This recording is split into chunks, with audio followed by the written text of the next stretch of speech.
విరుద్ధంగా చైర్ను డిక్టేట్ చేసే ఈ డిక్టేటర్షిప్ ఎక్కడి నుంచి వచ్చింది అధ్యక్ష?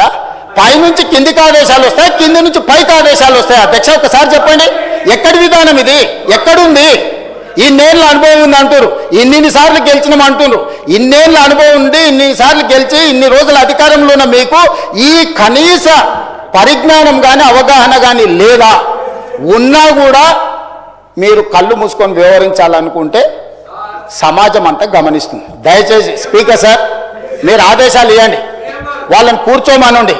వాళ్ళు కూర్చున్న తర్వాత వాళ్ళు ఏం మాట్లాడదలుచుకుందో, ఏ సభలో ఏ అంశం చర్చ జరుగుతుందో ఆ అంశం మీద మీరు చర్చకు అనుమతించండి. లేదు మీరు అన్ని చర్చల్ని వాయిదా వేసి వాళ్ళు అడుగుతున్న దాని మీదనే తమరు ఒకవేళ అనుమతిస్తే తమ అనుమతి ద్వారా ఎవరైనా మాట్లాడవచ్చు. తమ అనుమతి లేకుంటే ఎవరు మాట్లాడడానికి వీల్లేదు. ఈరోజు నేను తెలంగాణ రాష్ట్రానికి ముఖ్యమంత్రి ఉన్నా, ఇంతమంది సభ్యులు మాట్లాడుతుంటే మీరు వాళ్ళందరికీ అవకాశం ఇచ్చినప్పుడు నేను మౌనంగా ఉండి, నాకు అవకాశం ఇచ్చినప్పుడు ఇప్పుడు నేను మాట్లాడుతున్నాను. ఇది విషయం. ఇక అసలు విషయానికి వస్తున్నా అధ్యక్ష. కడియం శ్రీహరి గారు కేసీఆర్ గారికి సరిసమానమైన ప్రజా జీవితంలో నుంచి వచ్చిన ప్రజాప్రతినిధి.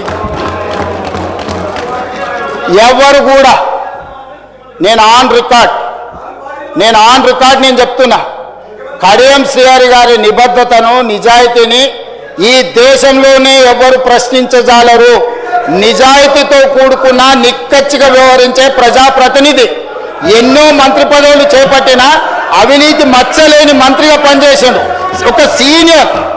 ఒక సీనియర్ లెజిస్లేటర్ను పట్టుకొని అధ్యక్ష రాజకీయంగా వాళ్ళకి ఏమైనా అభిప్రాయం ఉండని, రాజకీయం పట్ల వారికి ఏమైనా వ్యతిరేకత ఉండని నేను ఇవన్నీ మాట్లాడదలుచుకోలే. నేను ఒకటే అడగదలుచుకున్నా, హరీష్ రావు గారిని, కేటీఆర్ గారిని, మీ సభ్యుడు వ్యవహరించిన తీరును మీరు సమర్థిస్తున్నారా? సభలో ఈ రకమైన వ్యవహార శైలి ఈ సభకు మంచిదా? ఒక సీనియర్, అతను దళితుడా, అతను గిరిజనుడా అనే నేను ప్రస్తావిస్తలేను. అతను ఈ సభలో నాకు తెలిసి చాలా సీనియర్ మోస్ట్లలో 3 4 తీసుకుంటే కడియం శ్రీహరి గారు ఒకరు. వారి సీనియారిటీ, వారి అనుభవము, వారి నిజాయితీ, వారి చదువు ఈరోజు అక్కడ నిలబడి ఒక సూచన చేస్తే ఇంత అసభ్యకరంగా, ఇంత అసహ్యకరంగా ఎవరైనా వ్యవహరిస్తే ఈ వ్యవహారాన్ని హరీష్ రావు గారు, కేటీఆర్ గారు సమర్థిస్తారా? ఇది మీ పార్టీ విధానమా? ఈ విధానాన్ని మీరు ప్రోత్సహించదలుచుకున్నారా? రేపు కడియం శ్రీహరి గారికి జరిగిన అట్లాంటిది ఒకవేళ చంద్రశేఖరరావు గారికి జరిగితే మీరు ఆమోదిస్తారా? ఈ వైపులో కూడా ఉన్నారు, ఈ వైపులో కూడా అంతకంటే కండలు తిరిగిన వాళ్ళు ఉన్నారు. రాజ్ ఠాకూర్ ఒకసారి నిలబడు. మా దగ్గర కూడా కండలు తిరిగిన వాళ్ళు ఉన్నారు అధ్యక్ష. తిరిగేసి ఆన్నే బోర్లేసి కొట్టనికి ఒక్కటేసారి తిరిగేసి కొట్టనికి ఉన్నారు అధ్యక్ష. కానీ ఇక్కడ కుస్తీలు కొట్టడానికి రాలే అధ్యక్ష. విఘ్నత ప్రదర్శించడానికి, అవగాహనతో మాట్లాడడానికి సభలోకి వచ్చినాం అధ్యక్ష. ఆకారం ఉంది కదా అని ఒక పెద్ద మనిషిని పట్టుకొని ఆ రకంగా అవమానించే విధంగా మాట్లాడడం, మీకు ఏదైనా అభిప్రాయం ఉండని, మీరు ఏ అంశమైనా ప్రస్తావించండి. కానీ ఈ రకమైన విధానాన్ని ఈ సభ క్షమిస్తే ఇక భవిష్యత్తులో ఈ సభలో కత్తిపోట్లు లేకపోతే కుస్తీల పోటీలు జరగాల్సిన పరిస్థితి వస్తుంది. దీన్ని ఇక్కడనే నిలువరించాలి, దీన్ని ఇక్కడనే నియంత్రించాలి అధ్యక్ష. అందుకే అధ్యక్ష నేను చివరిగా నా సూచన, వాళ్ళందరూ చైర్లలో కూర్చొని చర్చలో పాల్గొంటే సభ్యులందరినీ సభలో కొనసాగించండి. లేకపోతే ఈ సభ్యుల్ని సభలో నుంచి రాబోయే 2 రోజుల్లో సభా వ్యవహారాలను నడుపుకోవడానికి వాళ్ళని సస్పెండ్ చేయండి అని చెప్తున్నా అధ్యక్ష. అదేవిధంగా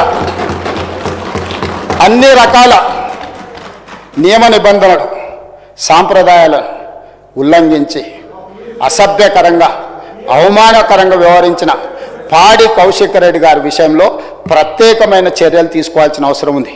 ఈ రూల్ బుక్ అధ్యక్ష, rules of procedure and conduct of business in the Telangana legislative assembly, నాకు తెలిసి 2015లో హరీష్ రావు గారు లెజిస్లేటివ్ అఫేర్స్ మినిస్టర్స్ ఉన్నప్పుడే తెలంగాణ రూల్ బుక్ అమెండ్ అయింది. ఈ బుక్లో అధ్యక్ష page number 105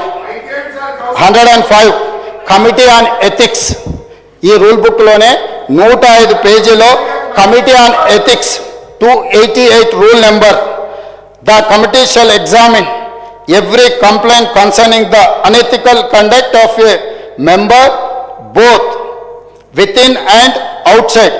The House referred to it by Speaker or the